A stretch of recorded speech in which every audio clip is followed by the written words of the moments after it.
Welcome back, guys, to your favorite place to be. We're going to be hitting you with some very important topics that a lot of people are not paying attention to. I can guarantee you this Saturday morning they're not paying attention to this. So we're going to break it down for you on the most important crypto topics that nobody is talking about. So Binance is now saying they are going to be diving back into the tokenized securities market. If you've been watching this channel for a long time, we have covered this. So back in 2021, Binance did offer tokenized securities. It got shut down very quick. Let me tell you why. So if you're an investor, you know that anybody in the world can essentially, with money, get access to the US stock market. Now, this isn't the case for the average Joe. You know, if you're not in the US, you're going to have a tough time if you're abroad trading US securities. The only people that are going to be able to do this really are the elite. Once you get outside of US territories, obviously, if you're in like places like Singapore or other places that are developed, it's a little bit easier, but you get my drift. It's not just like anybody around the world can just sign up for a banking account, start trading securities. There's different avenues you can go in, and yes, there are ways to do it. I'm just saying it's not as easy as going to Binance.com or downloading a Binance app, adding Binance coin or Binance stablecoin or stablecoins to your account, and then immediately trading US securities. It's not that easy. So like I said, Binance has done this before, and basically they shut it down. This was really, in my opinion, why CZ was getting so much scrutiny, because if we look at the timeline on when the US started going after CZ, a lot of people say, oh, well, no, that's not true. It was the FTX collapse thing, and they were exposed to that and all that. That was one part of it, but they were very aggressively going after CZ during this tokenized security thing, and that's why they stopped doing it very quickly. So here we are 5 years later, right? Let's wrap our head around another important topic real quick so we can run it in parallel with what we just talked about. So Coinbase and major crypto people in the game, JP Morgan, Circle, all these people, the main topic that's going around right now is, are private entities, private companies going to be able to issue yield or be able to get yield from issuing stablecoin?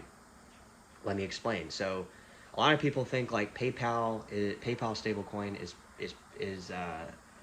is like PayPal's thing. It's actually, PayPal is affiliated with Paxos Trust, which issues those stablecoins. So we could go down the wormhole on stablecoins, but basically, it goes back to private entities being able to issue stablecoins that aren't banks and get yield on those stablecoins, and basically give the yield to the various users of those stablecoins, and or generate a yield based on the issuance of a private entity doing so. So that is one important topic, and the other is what we just talked about with Binance issuing these tokenized stocks and going back into the tokenized stocks market, because what it does is it's the timing of it and why that is so interesting. So Binance, like I said, they had this whole market before really anybody, and it was actively a thing. It was a completed marketplace. They had to stop doing it because the US stepped in and said, you're not going to do that. Now 5 years later, we have this argument from US crypto people like Coinbase saying, we want private entities to be able to issue stablecoins, and we want the yield to be within those private entities, not just the banks. So this is a huge thing with the Digital Assets Clarity Act.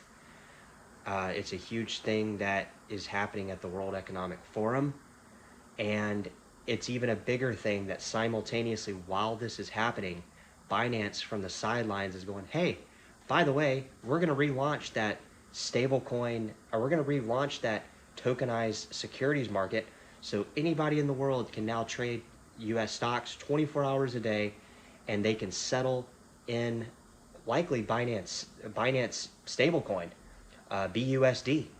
So Binance is not a bank. Do you see that? That's the interesting part. Is Binance is not a bank.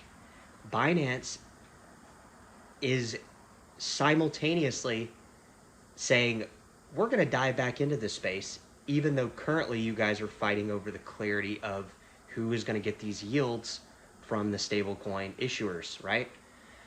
So we could talk about this for hours, guys, but it's a very, very important topic. It's very, very interesting that Binance is coming out of the woodwork saying this at this particular time. Because I think what it's kind of trying to say is that we don't, the crypto exchanges are so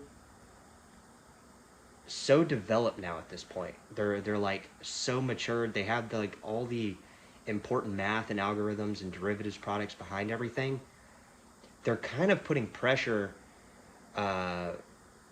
involuntarily from non-included entities like Binance to get what it is that they want, and they're able to do it. When you can say we can when a crypto exchange the size of Binance is saying we can create a 24-hour stock market replica price settling thing to match the prices that are on the biggest the biggest stock exchange in the United States, that is a threat.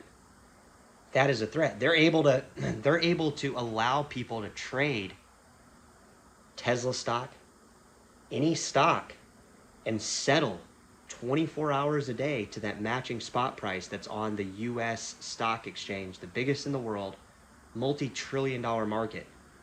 That shows you where the technology is at with some of these crypto exchanges like Binance, but it's also showing the interesting timing of it. All right, drop it in the comments and let me know.